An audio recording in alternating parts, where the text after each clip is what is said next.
नमस्ते, मेरा नाम है डॉक्टर स्वाति कार्तिकर। आपने हमारा क्रोन्स रोग का पहला वीडियो तो देखा ही होगा, जिसमें विस्तार से क्रोन्स रोग के बारे में बताया गया है। आज हम इस वीडियो में क्रोन्स रोग के साथ जुड़ी हुई गलतफहमियां, जिन्हें इंग्लिश में मिथ्स कहते हैं, उनके बारे में बात करेंगे। तो चलिए शुरू करते हैं।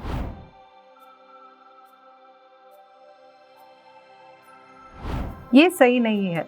क्रोन्स रोग काफ़ी हद तक एक आम बीमारी है। ये IBD यानी इन्फ्लेमेटरी बाउल डिजीज़ का एक प्रकार है। इसमें पाचन तंत्र यानी छोटी आंत या बड़ी आंत के परतों में सूजन आ जाती है। क्रोन्स रोग लगभग 3% लोगों में पाया जाता है और इसकी संख्या अभी भारत में बढ़ रही है।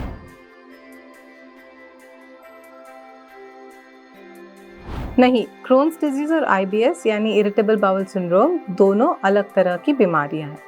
हाँ, ये सच है कि दोनों पेट संबंधी बीमारियां हैं और दोनों में दस्त, पेट में मरोड़ आना या दर्द होना, ये सब हो सकता है, लेकिन यहीं तक इनकी सामान्यता ख़त्म होती है। क्रोन्स डिजीज़ में आंतों की परतों में सूजन आ जाती है, लेकिन IBS में सूजन नहीं आती है। इसमें आंतों की मांसपेशियों में संतुलन नहीं रहता, जिसकी वजह से पेट में दर्द हो सकता है, गैस बन सकता है, कब्ज या दस्त भी हो सकते हैं। क्रोन्स रोग पाचन तंत्र की बीमारी है और इसमें अधिक से छोटी आंत या बड़ी आंत की परतों में सूजन आती है और इसकी वजह से अल्सर भी हो सकते हैं। ये सिर्फ आंतों तक ही नहीं सीमित रहती है, लेकिन पाचन तंत्र या डाइजेस्टिव सिस्टम के किसी भी हिस्से को प्रभावित कर सकती है। सूजन और अल्सर्स की वजह से पेट में मरोड़ या दर्द भी हो सकता है, दस्त भी हो सकते हैं और कभी-कभी मल में खून भी मिल सकता है।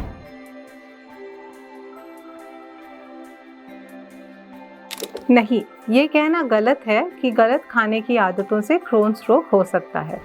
असल में क्रोन्स रोग का कारण अज्ञात है, लेकिन गलत खाना खाने से, जैसे कि तला भुना खाना या मसालेदार खाना या अधिक शराब पीना, इन सब से क्रोन्स रोग के जो लक्षण हैं वो बढ़ सकते हैं।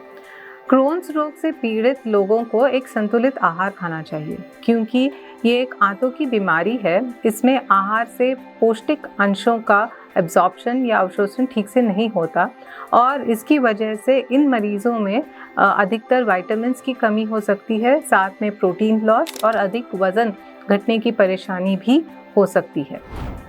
इसीलिए ये बहुत महत्वपूर्ण है कि जो पेशेंट्स क्रोन्स डिजीज़ से पीड़ित है, वो पर्याप्त मात्रा में प्रोटीन, कैलोरीज और पौष्टिक तत्वों का सेवन करें।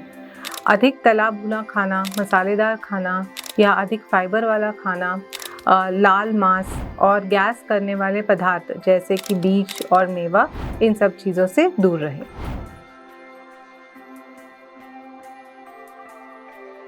स्मोकिंग या धूम्रपान करने से क्रोन्स डिजीज़ का रिस्क बढ़ सकता है। अगर कोई क्रोन्स रोग से पीड़ित है तो धूम्रपान करने से उनके लक्षण बढ़ सकते हैं और जटिलताओं यानी कॉम्प्लिकेशंस का रिस्क भी बढ़ता है। अध्ययनों से ये पता चला है कि क्रोन्स रोग के जो मरीज़ हैं, वो अगर धूम्रपान करते हैं तो उनमें सर्जरी और रिपीट सर्जरी के चांसेस भी बढ़ सकते हैं। हाँ, स्मोकिंग छोड़ना मुश्किल है, लेकिन स्मोकिंग से छुटकारा पाने के लिए सहायता उपलब्ध है। इसीलिए अगर आप स्मोकिंग छोड़ना चाहते हैं तो ज़रूर अपने डॉक्टर से मदद लें।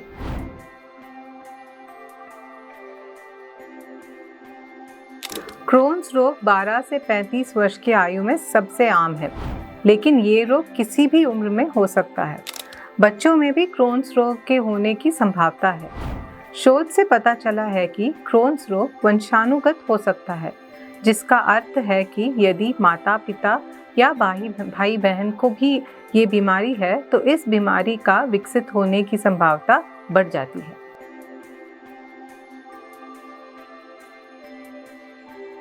मानसिक तनाव से क्रोन्स डिजीज़ नहीं होता है, लेकिन तनाव से क्रोन्स रोग के लक्षण बढ़ सकते हैं।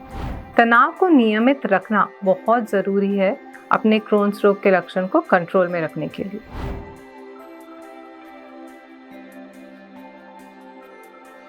क्रोन्स रोग मूल रूप से एक पेट संबंधित बीमारी है, लेकिन ये रोग 20 से 40% लोगों में शरीर के बाकी हिस्सों में भी प्रभावित कर सकती है, जैसे कि आँख।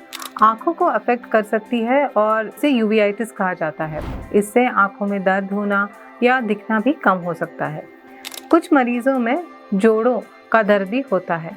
आमतौर से कमर या घुटनों में दर्द होता है, लेकिन शरीर के बाकी जोड़ों में भी दर्द होने की संभावना है। कुछ मरीजों में स्किन पे गांठें होती हैं जिसे हम एरिथेमा नोडोसम कहते हैं। क्रोन्स रोग लिवर को भी अफेक्ट करता है, जैसे कुछ मरीजों में पीलिया हो सकता है। पित्त की नलिकाएं इनमें भी रुकावट हो सकती है। इसे प्राइमरी स्क्लेरोजिंग कोलेंजाइटिस कहा जाता है और इससे भी पीलिया हो सकता है।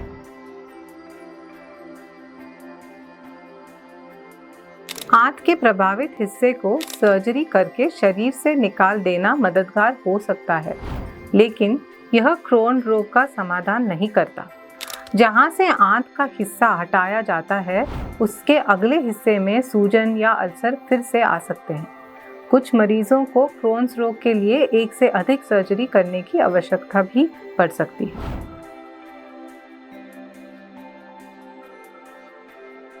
क्रोन्स रोग में दवाइयों की सहायता से लक्षण कम हो सकते हैं, जिसकी वजह से गलत धारणा हो सकती है कि बीमारी ठीक हो गई है और दवाइयां बंद करने का विचार भी आ सकता है। रोग को कंट्रोल में रखने के लिए दवाइयां लेना बहुत ज़रूरी है। अचानक दवाइयां बंद करने से लक्षण बढ़ सकते हैं और उसके साथ ही जब फिर से दवाइयां शुरू करते हैं तो दवाइयां कम असर कर सकती हैं।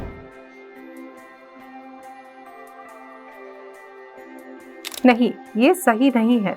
ग्लूटेन फ्री डाइट खाने से क्रोन्स रोग सही नहीं कर सकते हैं। ग्लूटेन फ्री डाइट सीलिएक या नॉन सीलिएक ग्लूटेन सेंसिटिविटी के ग्रस्त लोगों की मदद करता है।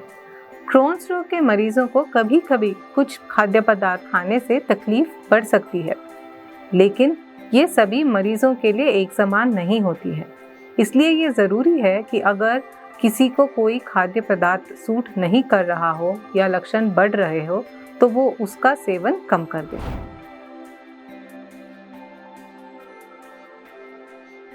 वर्तमान में क्रोन्स डिजीज का कोई इलाज नहीं है, लेकिन कुछ उपचारों की मदद से बीमारी के लक्षणों को कंट्रोल में रखा जा सकता है। उपचार का मुख्य लक्ष्य सूजन और जलन को नियंत्रित करना है और उसके साथ ही पोषण संबंधी लक्षणों को ठीक करना है। इसके उपचार में दवाइयाँ, सर्जरी और पोषण संबंधी सप्लीमेंट्स आती हैं। दवाइयों में यूजुअली एंटी इन्फ्लेमेटरी या स्टीरॉइड्स या बायोलॉजिकल्स या इम्यूनोसप्रेसेंट्स का इस्तेमाल किया जाता है। क्रोन्स रोग का उपचार अनेक चीज़ों पर निर्भर होता है, जैसे कि आंतों के किस हिस्से को क्रोन्स रोग प्रभावित कर रहा है, उसके साथ ये रोग कितना गंभीर है और रोग से जुड़ी हुई जटिलताएं या कॉम्प्लिकेशंस।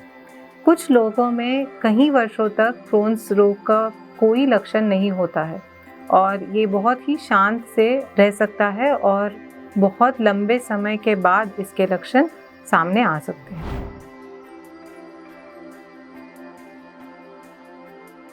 क्रोन्स रोग के मरीज एक नॉर्मल जिंदगी जी सकते हैं।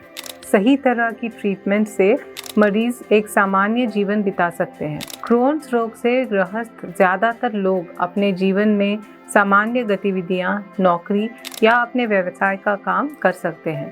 परिवार भी बढ़ा सकते हैं। हमारे साथ बने रहने के लिए शुक्रिया। आशा करते हैं कि आपको इस वीडियो से जुड़ी जानकारी अच्छी लगी होगी और आपकी कई गलतफहमियां दूर हुई होंगी।